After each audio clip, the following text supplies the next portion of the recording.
Hello, my name's Michael Conneely, and this video tells you all about the full moon lunar eclipse of the 26th of May and how to understand its big effect in your life.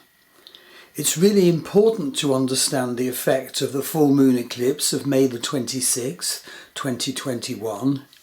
It's powerful because it's in Vedic Scorpio, which essentially is all about old situations coming to a head and dying for rebirth. Eclipses are powerful anyway because they bring about needed change and inevitable results. They're often associated with earthquakes and tsunamis on the earth plane.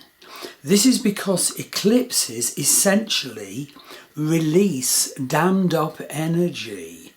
And so when there's dammed up tension in the Earth's crust, an eclipse will lead to an earthquake, and also an eclipse will shatter and release dammed up tension situations and dimensions in our consciousness and in our life as well.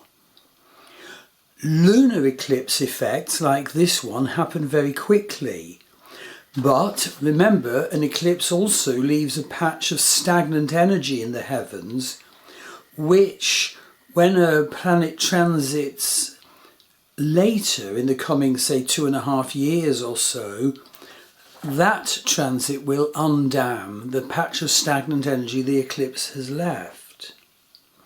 Now, using the Vedic sidereal zodiac, this eclipse has the moon at 11 Vedic Scorpio, conjunct Ketu, the south node of the moon. Moon is in Anuradha nakshatra, which I'll be telling you about in a moment. Ketu is in the one after, Jyesta nakshatra. You can see the Western and Vedic charts for this full moon eclipse on my 2021 May Star Wheel Astrology website page. And if you want to apply the principles I'll be talking about, how will this eclipse affect you individually and personally, you can look about the meaning of the houses in the Vedic birth chart, because the meaning of the houses is one of the several support information pages attached to my 2021 website page in the Star Wheel Astrology website. So basically, we each of us need to assess the effects of this eclipse in terms of the house it occupies in our Vedic birth chart, as well as the signs which I've already mentioned. And you have to actually count the houses from the ascendant of your Vedic birth chart to see the life area where the effects will happen, but also from your natal moon, particularly as this is a lunar eclipse. So this eclipse of the 26th of May will have an especially big effect on you if you have a natal planet in Vedic Scorpio or in Vedic Taurus opposite. And because Scorpio is ruled by Mars, Mars in your Vedic birth chart will be big time activated. So now I want to go through the list of the main features in this big eclipse so that you can understand them. And we look first at Mars. Well, Mars is actually opposition Pluto in the eclipse chart. So there is potential for violence and force. Mars rules Scorpio where this eclipse moon occurs, so check out which houses in your Vedic birth chart are ruled by Mars. So for example, I have my Mars ruling my 10th house of career, so I think there will be, quite a dimension of revolutionary change in career following this eclipse. the bulk of the existing career being sustained, but I do feel a new dimension or two being added. The next feature is Mercury, Neptune and Psychism. Now if you look at the Western chart for this eclipse on my Star Wheel Astrology May 2021 page, you'll see that there is a psychic eye chart aspect shape. So in fact, this eclipse is actually very inspirational if we make space to contact the inspiration that's being offered. And of course we can journey, do vision journey, use tarot, things like that, to work out what the divine message of this eclipse is in our consciousness, in our life. And there's not just the psychic eye chart aspect shape, also Mercury of the eclipse is square Neptune. And of course this can be visionary and intuitive if one avoids the downsides of Mercury-Neptune of illusion and confusion. Also incidentally, there is a megaphone chart aspect shape in the eclipse chart, in the psychodynamic Western astrology system. And so not only might you receive inspiration, but you might also voice it. Intuitively inspired voicing could be a feature. Right, the big thing is the eclipse moon is in Anuradha nakshatra in Vedic Scorpio. So what's the nature of Anuradha nakshatra? The nakshatras are the supremely wonderful, powerfully declarative 27 sign lunar zodiac of Vedic astrology, the 27 nakshatras. And Anuradha nakshatra, where the eclipse occurs, is all about meditative awareness, mysticism, occult awareness, astrology, and the divine principle of friendship. So do make space and do be prepared to go inward at this time on the 26th of May and the surrounding days and the following period. You know, the run up to the 10th of June eclipse. It's all eclipse season. Focus on healing or vision work or meditation. Cultivate and support your friends at this time and seek their support. And be aware that the Anuradha energy includes reversals and obstacles. These may surface at the time of this eclipse and the following one. But Anuradha does also promise ultimate success. Okay, next step. Let's look at Ketu, the south node of the moon. Ketu is super strong in Vedic Scorpio. So be prepared to make space to listen to your intuition and your inner voice. Past life issues or people may surface at the time of this eclipse or following. This ties in with the psychic eye chart aspect shape described by the Western chart. And as I said, indeed, the psychic eye chart aspect shape is part of a megaphone chart aspect shape. So for some, this eclipse will be a very good time for psychic utterance. And weirdly, by coincidence, I suppose it's coincidence, I am booked to attend a Norse spirituality Sedir session at this very time in the coming week. Sedir session, recreation of the Old Norse practice of the seeress, ascending the high seat and giving inspired answers to questions asked. I remember I was first taught about it by Christopher Tolkien, who was my tutor at Oxford, the son of J.R.R. Tolkien. And the first thing I learned with him was the Voluspa saga, the seeress's saga. And the seeress would answer your questions. And also, always after each answer she would say, "Would you know more? And what?" and the brave might ask a second question of the Volva or CRS. Jupiter. Jupiter is actually square the nodal axis of the eclipse. This is important. It brings a fated or karmic inspiration to Jupiter.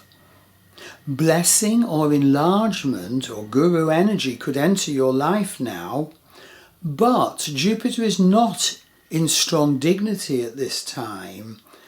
Ever since the Saturn-Jupiter conjunction of the winter solstice of 2020, this is Saturn's age and Jupiter is fallen, so we have to make special efforts to boost our connection with Brihaspati, Jupiter, Guru energy in our life. We have to make special steps to make up for the lack of dignity and standing that Jupiter has.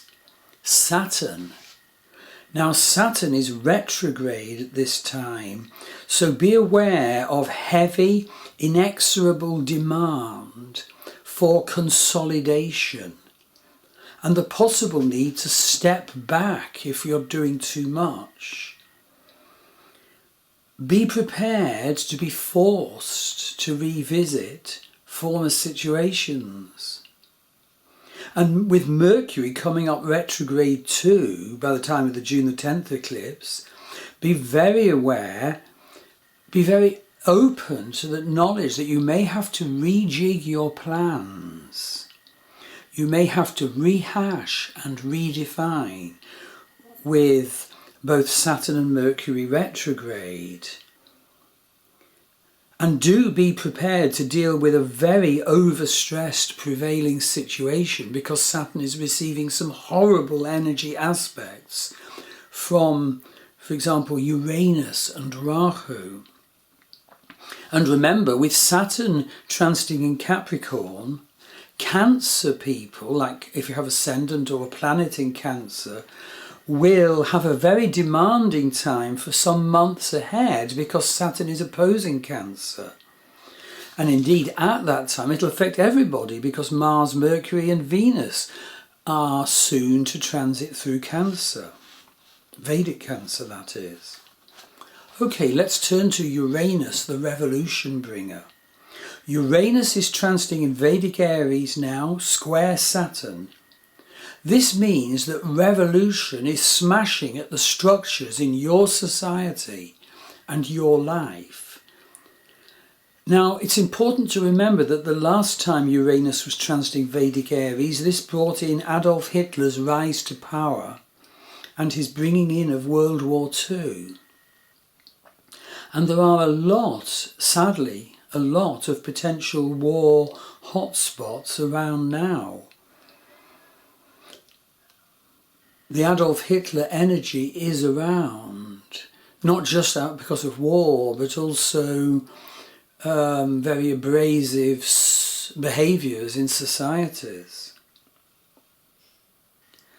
So, the point is that with these Ketu and Uranus energies which I've described, we have to be prepared and open to major strands in our life as it's been recently and up to now, actually becoming smashed or non-viable.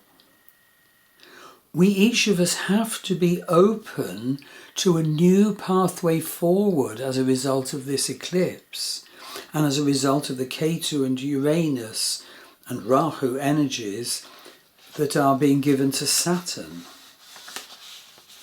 Okay, let's look at Rahu, the north node of the moon.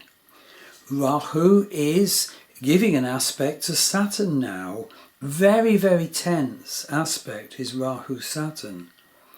And Rahu amplifies and exaggerates everything. It's stressed.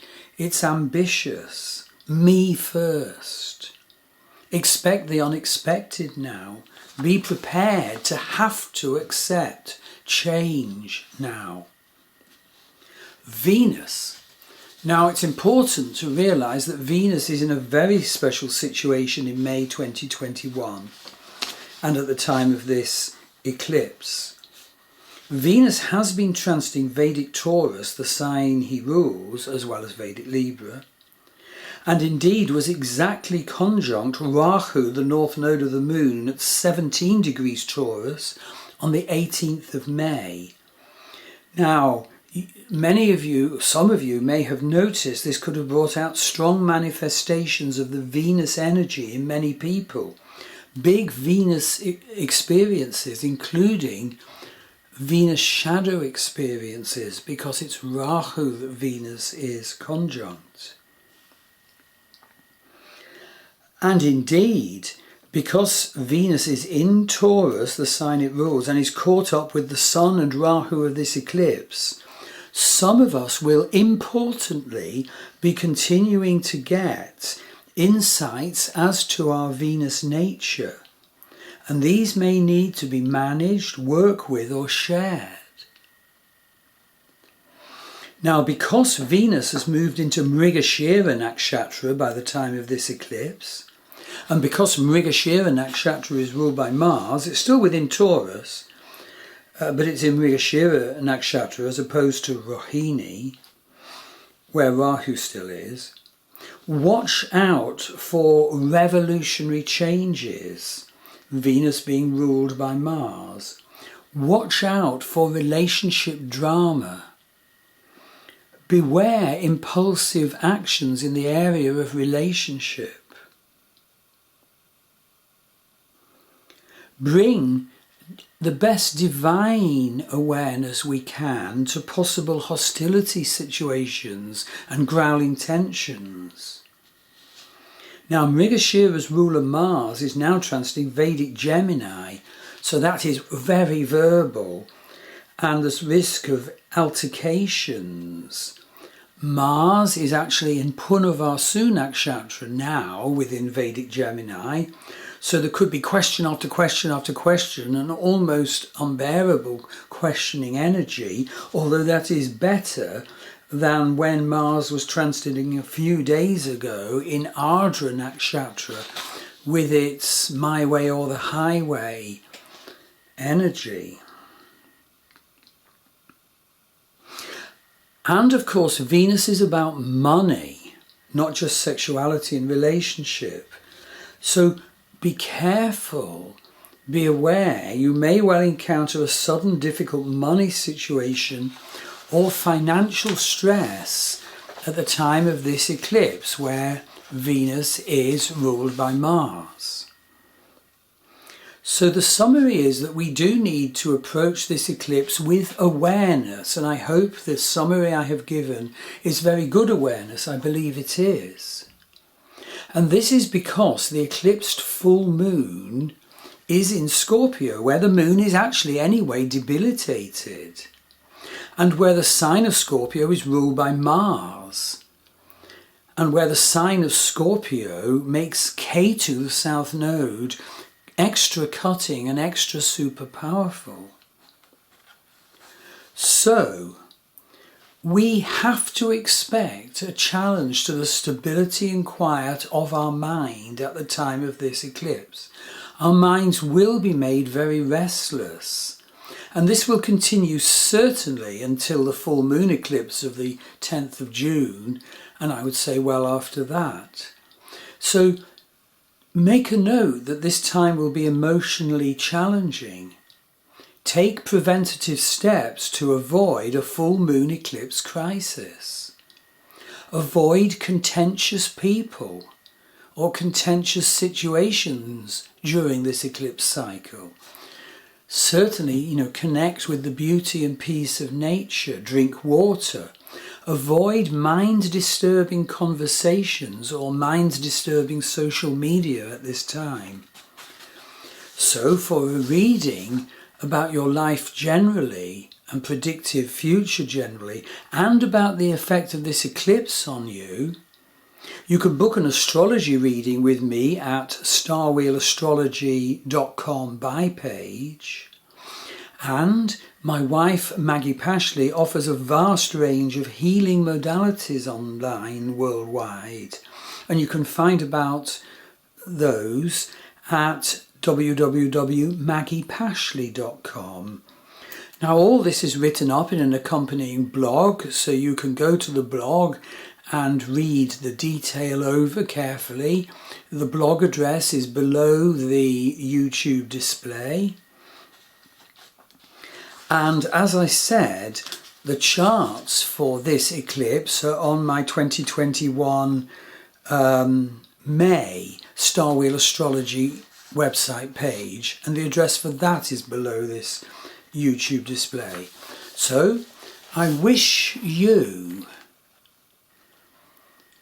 empowerment and the ability to contact the super powerful, inspirational energies of this eclipse, and that we can manage the very mind-disturbing other energies of this eclipse.